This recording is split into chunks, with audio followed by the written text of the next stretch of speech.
So you can similarly you have an OR operator where it returns true value if either any of them is true or if both is true. So you can use this condition. So it will be like 0 0 0 0 1 1 1 0 1 1 1 1, like that you can use. While for the not operator you can use 0 1, 0 will be 1, 1 will be 0. So these type of logical operators can be combined with a relational operator to generate any record. So you can see that area less than 400,000, it's an atomic condition. Now here you are using a composite condition wherein you are using the two relational operators and one logical operators, like area size less than 400,000 and land use equal to 80. So this is a composite condition. Similarly, area size less than 400,000 or land use equal to 80, composite condition. So not land use equal to 80. So the other than land use 80, you will select the remaining you will switch off to the other condition. So let us see an example. You can see that area size is less than 400,000 and land use is. Now here you can see that only those polygons are selected where both the conditions have been fulfilled. So this should also be 1 and this should also be 1. So you can see that 80 and it is more than it is less than 400,000. So this is less than 400,000,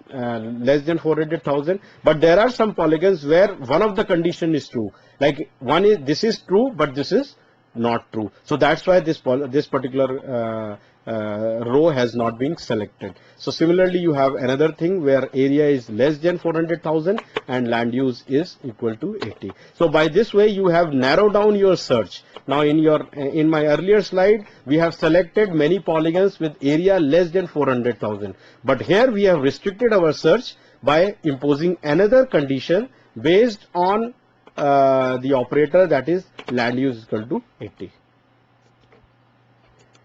Now I was telling you about the topological relationships. They are in fact they are quite useful in the analysis.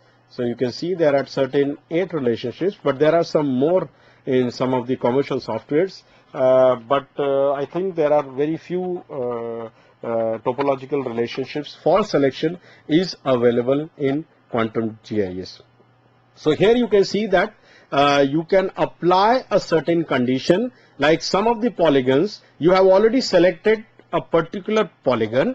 Now you can apply a condition that I want those polygons in another feature class or a shapefile which is disjoint. So this type of relationships can be applied.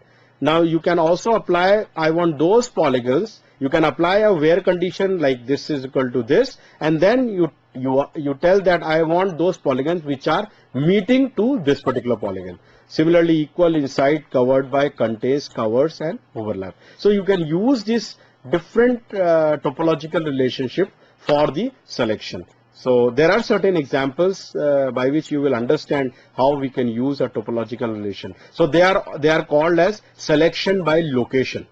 So earlier I told you selection by attributes, but this is selection by location, wherein you will use a topological relationships. Now you can see that there are certain feature class like cities as points, wards as polygons, and highways as lines. Similarly, you can select a ward like 241, and this is the attribute selection, and then further you are telling that select all cities in a ward 241, spatial selection and spatial relationship inside. So under this inside ward, I want all the cities. So automatically those cities will be selected, and then after selection you can export that into a feature class or into a shapefile. So you can also use a topological relationship of overlap.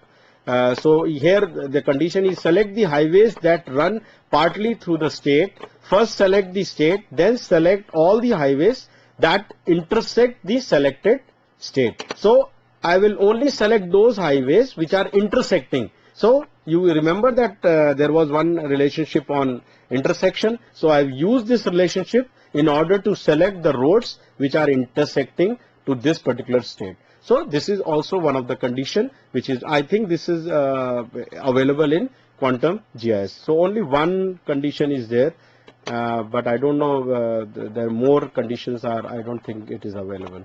Then you can also use the select all the states that are neighbors of the state. So I want, I was giving an example like meet relationship. If your polygon is this you have selected by using attribute condition, and then select by location, you apply that I want those polygons which are adjoining to this. So you can apply this particular condition to this same feature class.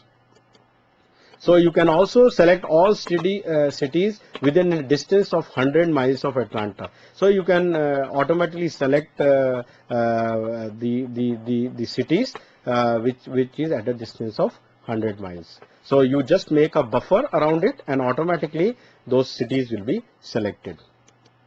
So there are, you can also use the combining various selection techniques. Like there is a question like select all major roads that are located within a distance of 200 meters from a hospital. Now in this, what you do, you select, there are certain feature class available. So I have 2 or 3 feature class. So what I do, I will select from the building layer, I will select the hospitals. You can see the hospitals have been selected. Then what I will do, I will make a 200-meter buffer.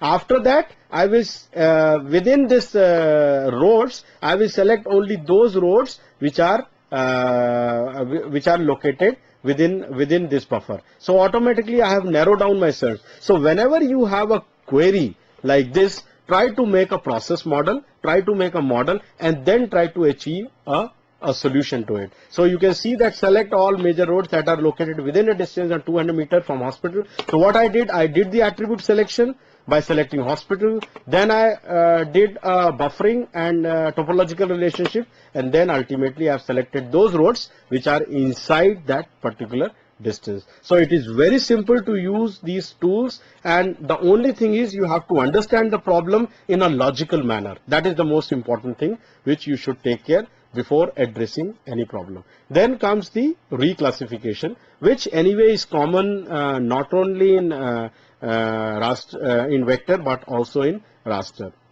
So in reclassification, you have already classified data. You can classify them as per your requirement. So what you do, whenever you do a reclassification, you generally remove the detail. So most of the heterogeneity is lost within a certain polygons. So what we do, remove detail from an input data set to reveal important spatial patterns and reduce the number of classes and eliminate details. Now if you remember that you had a continuous and a discrete phenomenon.